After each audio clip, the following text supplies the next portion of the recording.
The year was 1502, in the private apartments of the Vatican.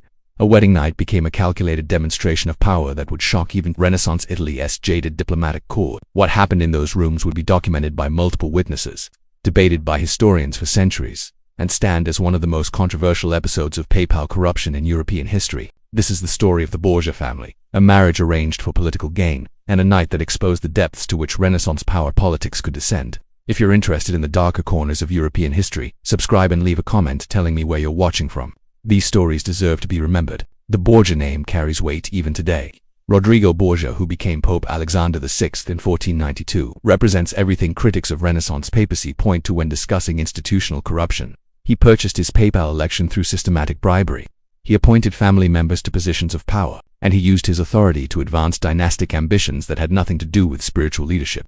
His daughter Lucretia Borgia has been subject to centuries of reputation assassination, much of it undeserved. Modern scholarship has worked to separate the historical woman from the legend of the poisoner and seductress. What emerges is more complex, an intelligent, educated woman used repeatedly as a political instrument by the men who controlled her life. Lucretia had already been married twice by age 21. Her first marriage to Giovanni Sforza was annulled when it no longer served Borgia interests. Her second husband, Alfonso of Aragon, died under suspicious circumstances in 1500, with many suspecting her brother Cesare of ordering the assassination. Cesare Borgia was the enforcer of family ambitions. As a cardinal, military commander, and Duke of Valentinois, he combined ruthless violence with strategic cunning. Machiavelli would later study Caesar's methods when writing The Prince. Contemporary observers feared him with good reason. He eliminated rivals, conquered territories, and ensured that resistance to Borgia power carried fatal consequences. The political landscape of early 16th century Italy was fragmented and volatile. The peninsula was divided among competing powers, republics like Venice and Florence, the Papal States, the Kingdom of Naples, and various duchies. These entities constantly maneuvered for advantage through marriage alliances, military campaigns, and diplomatic pressure. The East family ruled Ferrara, a wealthy duchy in northern Italy strategically positioned between papal territories and Venetian influence. Duke Ercole d'Este understood that independence required careful navigation between larger powers.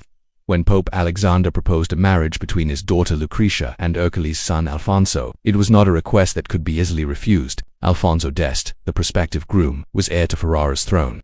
Contemporary accounts describe him as cultured, interested in artillery and engineering, and deeply reluctant about this marriage. He understood what accepting meant, binding his family to the Borgias, whose reputation for treachery was well established. The proposal came with implicit threats. Papal armies commanded by Cesare could threaten Ferrara's borders. Economic sanctions could damage trade. The marriage would bring a substantial dowry and guarantee of papal protection, but refusal risked everything the Este family had built. Duke Ercole negotiated terms for months, extracting concessions, a massive dowry of 100,000 ducats, reductions in taxes owed to Rome, and promises of territorial security. But ultimately, he ordered his son to proceed. Political survival outweighed personal preference.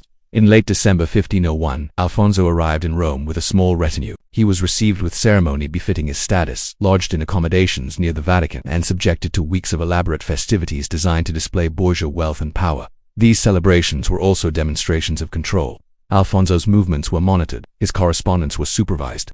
Members of his household found their activities restricted. The hospitality was real, but so was the underlying message. The Borgias controlled the environment completely. Johannes Burchard, the German-born master of papal ceremonies, kept a detailed diary of Vatican events during this period. His journal provides crucial documentation of what occurred. Burchard's entries mix routine ceremonial descriptions with moments of clear moral discomfort. His position required him to record events officially while his conscience reacted to what he witnessed. The formal wedding ceremony took place on December 30, 1501. Pope Alexander VI himself officiated. Latin prayers were intoned, vows exchanged, blessings given. The outward forms of Catholic marriage ritual were scrupulously observed. To outside observers, it appeared as a legitimate dynastic union blessed by the highest authority in Christendom. But those closer to the center knew that something darker had been planned for the wedding night. The rooms had been prepared not just for a private marital consummation, but for something unprecedented, a public demonstration designed to humiliate, to assert dominance, and to ensure the marriage could never be annulled. What happened next would be documented by multiple sources and debated for centuries. The wedding banquet began conventionally enough. Long tables were laden with elaborate dishes. Wine flowed freely. Cardinals, diplomats, and Roman nobility filled the halls. Music played.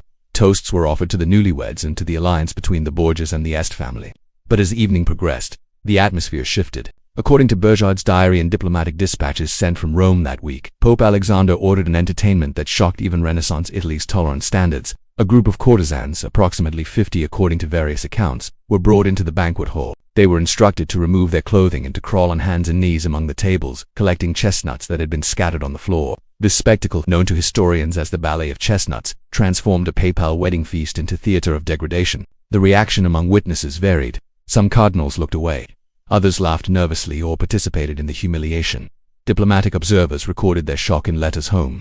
The Venetian ambassador's dispatch described the scene with barely concealed outrage, noting that such behavior would have been scandalous in a secular court, much less in the papal apartments. But this was only the beginning.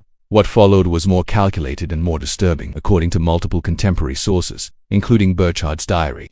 Pope Alexander and Cesare Borgia ordered that the consummation of Alfonso and Lucretia's marriage be witnessed publicly. The stated justification was legal, to prevent any future annulment. There must be unquestionable proof that the marriage had been consummated. In canon law, consummation was indeed relevant to the validity of marriage. An unconsummated marriage could be annulled more easily. But what the Borgias demanded went far beyond legal necessity into the realm of deliberate humiliation and control. Alfonso and Lucretia were required to consummate their marriage in a bedchamber with doors left open. Guards were posted. Family members, including Cesare, positioned themselves as witnesses. The consummation was not a private act between husband and wife, but a performance under supervision and threat. Contemporary accounts, particularly Burchard's, indicate this happened not once but 3 times during the night. Between each act, Cesare entered the chamber to verify that consummation had occurred. The repetition served no legal purpose. It was demonstration of absolute power over both participants. For Alfonso, this was psychological destruction of dignity. For Lucretia, it was yet another instance of her body being used as an instrument of family policy, without regard for her consent or humanity. Modern historians debate the precise details and reliability of sources. Some argue that diplomatic reports exaggerated for political purposes. Enemy states had incentive to portray the Borgias as depraved. Others point to Burchard's position and character. He had no obvious motive to fabricate, and his diary entries show genuine moral discomfort. What seems historically certain is that something highly unusual and coercive occurred during that wedding night. Multiple independent sources confirmed the broad outline, even if specific details vary. The scandal spread quickly through diplomatic channels and damaged the papacy's reputation across Europe. The immediate aftermath was carefully managed. Officially, the marriage was celebrated as a successful alliance. The dowry was paid. Treaties were signed. The Este family gained papal protection.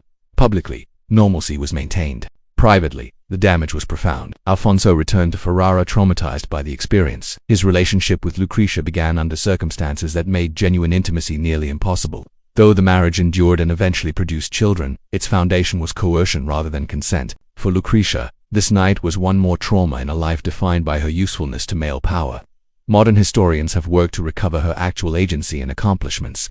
She later became Duchess of Ferrara, patronized artists and scholars, and governed competently during her husband's absences. But the shadow of her father and brother's actions followed her throughout life. The broader historical significance lies in what this episode reveals about Renaissance papal corruption. Pope Alexander VI's willingness to use sacred authority for dynastic ambition, to blur boundaries between public ceremony and private degradation, exemplified everything that reformers would later condemn. Martin Luther's 95 Theses appeared just 15 years later. The Protestant Reformation drew strength from documented papal corruption. While this single night didn't cause the Reformation, it became part of the accumulated evidence that the institutional church had lost its moral authority. The Borgia papacy lasted until Alexander's death in 1503. Caesar's power collapsed shortly after. The family's dominance proved temporary, built on fear rather than legitimacy. But the documentation survived. Burchard's diary, diplomatic dispatches, and chronicles preserved the story. They remind us that power without moral restraint creates suffering that echoes across centuries. What happened in those Vatican apartments on a winter night in 1502 was not entertainment or political necessity. It was abuse, carefully planned and deliberately witnessed. History requires us to name it clearly. Understanding these events means recognizing how power operates when unchecked, how institutions can be corrupted from within, and how individuals become instruments of others' ambitions. These are lessons that remain relevant. The past speaks to us through documents that participants left behind, often uncomfortable truths that later generations tried to bury or explain away. Our task is to listen carefully and to remember.